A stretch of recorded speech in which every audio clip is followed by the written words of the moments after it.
Bonjour la famille, bonjour mes chers abonnés. Je ne sais pas si vous êtes tombés sur la dernière sortie de Nono, Noureddine Bongo, qui a encore fait une interview sur, je ne veux pas faire la publicité du site, mais bon, je peux le dire, sur Brut, où il parle du procès à venir, que le procès qui leur est intenté serait un procès à charge, il n'y a pas de justice et tout ça. Je pensais que Noureddine devait être plus intelligent que ça pour se taire. Parce que le président Olinguin Nguema les a quand même sauvé la vie, hein. On ne sait pas ce qui se serait passé si les Gabonais auraient mis la main sur eux. Est-ce qu'aujourd'hui, il pouvait encore s'exprimer comme ça depuis Londres où il est tranquillement assis? Je ne sais pas. Je vais vous laisser passer la vidéo, vous allez l'écouter, vous allez donner vos avis en commentaire. Je compte sur vous. Dites-moi ce que vous pensez de cette sortie encore de Noureddine, de Nono. Est-ce qu'il a eu raison de tout déballer, même les vidéos qu'il sort, est-ce qu'il a raison de faire ça? Que pensez-vous de son attitude vis-à-vis du Gabon? Pourtant, vous vous souvenez, je ne sais pas si je pense vous avoir mis la première vidéo dans laquelle il avait dit qu'il ne se reconnaissait pas gabonais, il se sentait comme un étranger. Normalement, il l'est, hein, c'est un adopté. Donc, et le père et lui-même sont des adoptés, c'est normal. Je ne lui jette pas la pierre, mais de là à venir sortir tout le temps maintenant sur les chaînes et cracher sur le Gabon et cracher sur la justice. C'est vrai que la justice ne fonctionne pas bien, ça c'est clair, parce qu'ils n'ont pas joué franc jeu. Mais bon, dites-moi ce que vous en pensez, s'il vous plaît, en commentaire. Et likez la vidéo aussi. Je vous mets, ce n'est pas ma vidéo d'origine, mais je vous la mets parce que je suis tombée sur la vidéo avant hier. J'ai pas eu le temps hier de mettre quoi que ce soit sur la chaîne parce que très occupée par des problèmes familiaux. Mais bon, je vous laisse regarder, d'écouter et surtout de mettre vos commentaires. Merci. Vous avez conscience qu'aujourd'hui, une grande partie de l'opinion gabonaise a une opinion négative de vous, de votre famille, et le mot qui est utilisé souvent, c'est votre clan.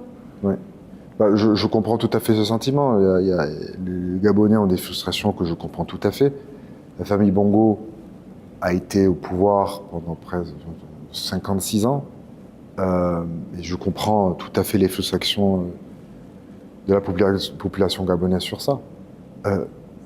Malheureusement, je ne peux pas être tenu responsable de tous ces manquements-là, de tout ce temps-là. Quand on pense à votre arrestation au Gabon, on voit ces images Ouais. de valises d'argent. Ouais. Ces images, selon vous, elles ont été falsifiées? Mais complètement, cet argent n'a jamais été chez moi ou d'un endroit qui est lié à moi, jamais. Déjà, on m'y amène, on me menace de violer ma femme et mes fils si je ne me tiens pas droit et je n'accepte pas de me faire filmer devant ces valises. D'autant plus qu'il y avait le procureur général, M. Ropona, qui était là, à qui je dis « Mais qu'est-ce qui se passe? Cet argent n'est pas à moi, qu'est-ce qui est en train de se passer ?» Il me sort quand même « Ne vous inquiétez pas, il y aura la présomption d'innocence. » Donc c'est complètement absurde. En tout cas, ces images, je peux vous le dire, n'ont été faites que pour nous démoniser et de présenter au peuple gabonais un bouc émissaire, celui qui voulait servir au peuple. Le procès aurait peut-être été une façon de vous défendre devant cette société. Mais, je comprends, mais sauf que le procès, il n'est pas juste équitable, il est biaisé. La justice n'est pas indépendante, donc ce n'est pas le bon cadre pour nous défendre. Aujourd'hui, s'il y avait un procès que vous estimez juste et équitable, vous iriez au Gabon? À partir du moment où le président Oligui a encore le contrôle de toutes les branches du gouvernement et des forces de sécurité, non, parce qu'à partir du moment où mon intégrité physique n'est pas... je pense que j'en souffrirais, je souffrais encore plus que j'ai déjà souffert avant. Donc déjà, ça, c'est la première raison pour laquelle je ne peux même pas aller me défendre. Donc dans ce procès, vous n'y serez pas et vous n'y serez même pas représenté? Non, notre avocate localement a dit que c'est une mascarade totale. Des membres de la garde républicaine débarquent chez nous, chez mes parents, prennent tous nos documents personnels, tous nos ordinateurs, et ensuite ils donnaient la preuve, prouver que vous pouvez justifier ces biens. On n'a plus aucun document, ils les ont tous pris. Donc déjà,